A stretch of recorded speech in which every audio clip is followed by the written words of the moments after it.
Salam sejahtera dan salam damai. Petang ni saya nak berkongsi dengan anda macam mana kita nak buat rumah dulu. Pertama kali kita kena ada plan. Kedua, kita kena ada kewangan. Ketiga, kita mesti ambil kayu 1-2 untuk buat dia punya ukuran ataupun square. Square, orang kata square. Ini lepas tu kita buat square, barulah paling ataupun simen, bahasa orang kata piling dalam tanah, sekurang-kurangnya masuk ke dalam tanah ataupun macam ni. Untuk apa? Supaya rumah tak retak satu, tahan lama dua. So walaupun yang paling penting dalam buat rumah adalah piling. Kalau rumah tak kuat piling, mendap, rumah akan retak dan kita rugi, sia-sia je buat. Dan satu lagi, kalau kita kena buat dia punya square, kena cari betul-betul dia punya square supaya rumah yang kita buat tak sengit. Contohnya square macam ni, guna kayu 1-2 macam ni. Di keliling rumah ni adalah untuk cari square dia. Tampaklah kayu 1-2 ni. Ini kayu dia. Baru kita boleh buat rumah dan piling. Lepas itu kita mesti buat bin dan buat besi dia untuk naik ke rumah. Baru rumah akan cantik seperti rumah di atas tu. Nampak tak? Seperti rumah di atas tu. Itu adalah contoh rumah di atas tu. Okey.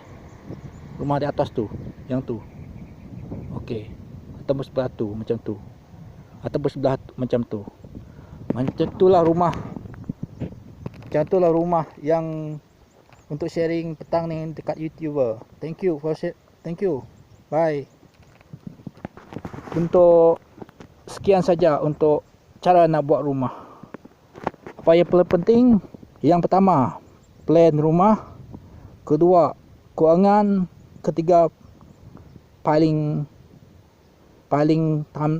besi dan paling simen dalam tanah supaya rumah tak retak. Paling penting juga kewangan jugalah, baru rumah siap dan jadi seterusnya. Thank you. Selamat petang kepada tuan-tuan dan puan-puan. Petang ni kita akan buat YouTuber tentang macam mana kita nak buat rumah kita. Okey. Pertama kali kita kena ada satu, plan. Kedua, kewangan. Baru kita boleh buat rumah macam ni. Ini adalah plan paling tanah paling penting. Apabila kita tak paling tanah macam ni, rumah akan retak. Dan walaupun kita buang duit ratusan puluhan ribu, tapi rumah retak. Ataupun mungkin juta, tapi rumah retak. So untuk mengukuhkan rumah supaya rumah tak retak, inilah piling dia. Piling ini adalah betul. Ini adalah piling betul. Itu adalah piling betul. Okey.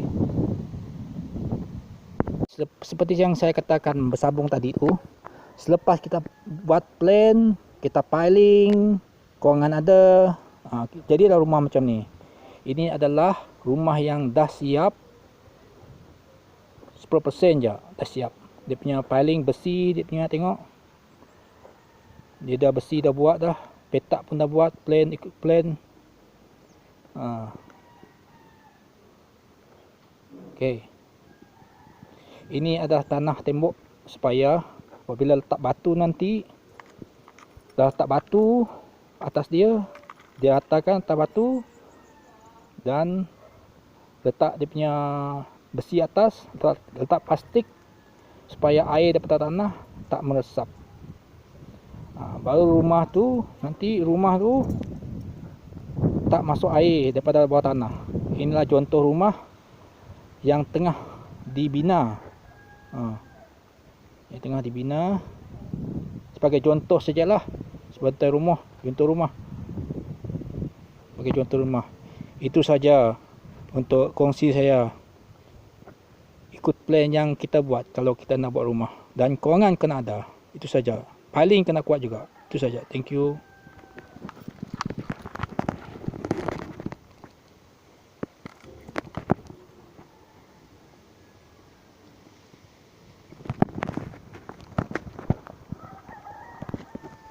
Inilah contoh kedua, rumah dah piling dan rumah boleh dibuat macam ini.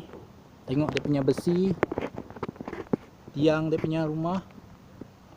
Ini adalah contoh rumah. Rumah baru dibina. Okey.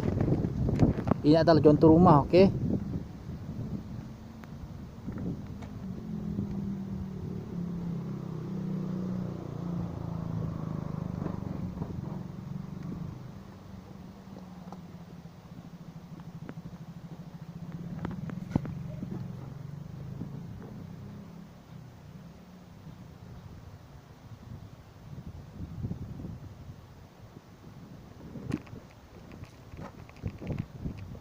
Apa yang penting adalah macam saya kata tadi tu.